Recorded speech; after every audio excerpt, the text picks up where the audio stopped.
Hi, I'm Jana Gunter, Director of Finance with the Children's Museum of Houston, and I'm here with my friends Lauren Bell and Oscar, our puppet from Fiddlesticks. Say hi, Oscar. And we are going to read a book to you today called The Last Stop on Market Street, and it's about CJ and his grandma taking a bus ride together, discovering the beauty and wonder of their vibrant neighborhood.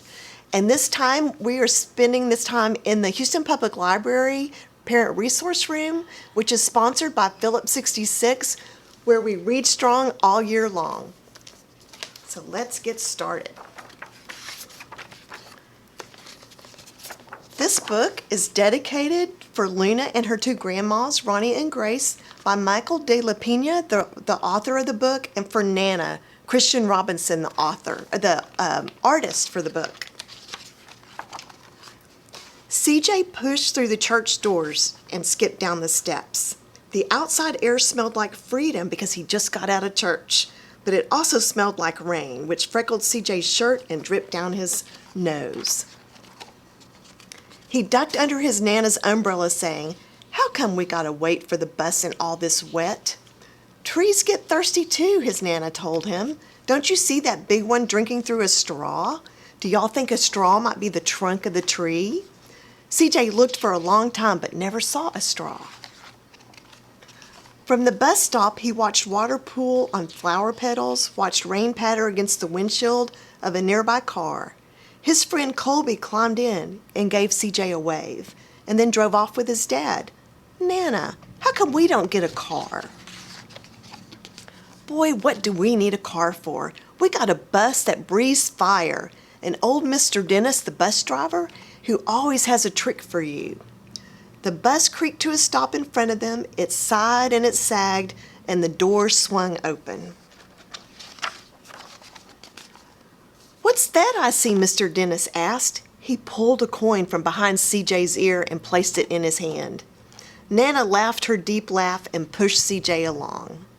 They sat right up front. The man across the way was tuning a guitar. An old woman with curlers had butterflies in her jar.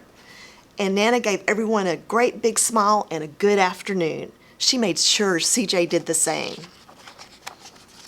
The bus lurched forward and stopped, lurched forward and stopped.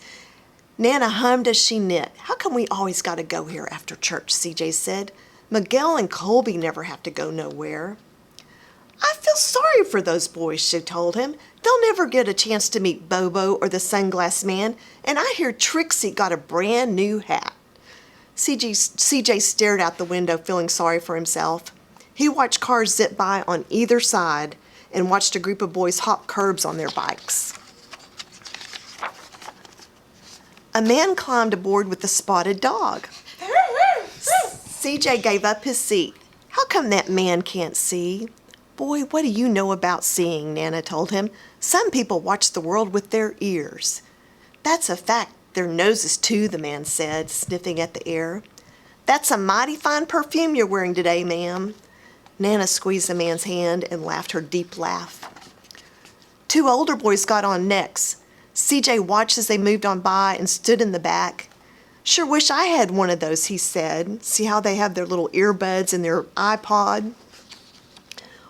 Nana set down her knitting. "What for? You got the real thing sitting across from you. Why don't you ask that man if he'll play us a song?" CJ didn't have to. The guitar player was already plucking strings and beginning to sing. "To feel the magic of music," the blind man whispered, "I like to close my eyes." Nana closed hers too. So did CJ and the spotted dog.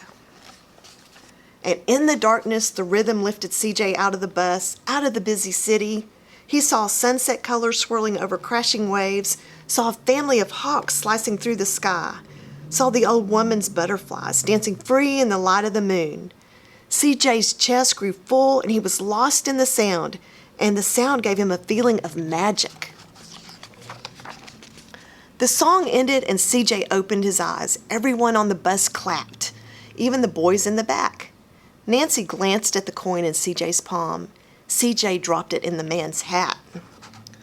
"Last stop on Market Street," Mr. Dennis called. CJ looked around as he stepped off the bus. Crumbling sidewalks and broken down doors, graffiti-tagged windows and boarded-up stores. He reached out for his Nana's hand. How come it's always so dirty over here?" She smiled and pointed to the sky. "Sometimes when you're surrounded by dirt, CJ, you're better witness for what's beautiful." CJ saw the perfect rainbow arcing over their soup kitchen. He wondered how his Nana always found beautiful where he never even thought to look. He looked all around them again, at the bus rounding the corner out of sight, and the broken street lamps still lit up bright, and the stray cat shadows moving across the wall. When he spotted their familiar faces in the window, he said, "I'm glad we came. You can see Mr. Bobo and the sunglass man and Trixie with her new hat." He thought his Nana might laugh her deep laugh, but she didn't. She patted him on the head and told him, "Me too, CJ. Now come on." Well, thank you so much for joining us this morning and reading this book with us, Last Stop at Market Street. We hope you will come back and join us at Storytime today at 1:15, where it'll be bilingual.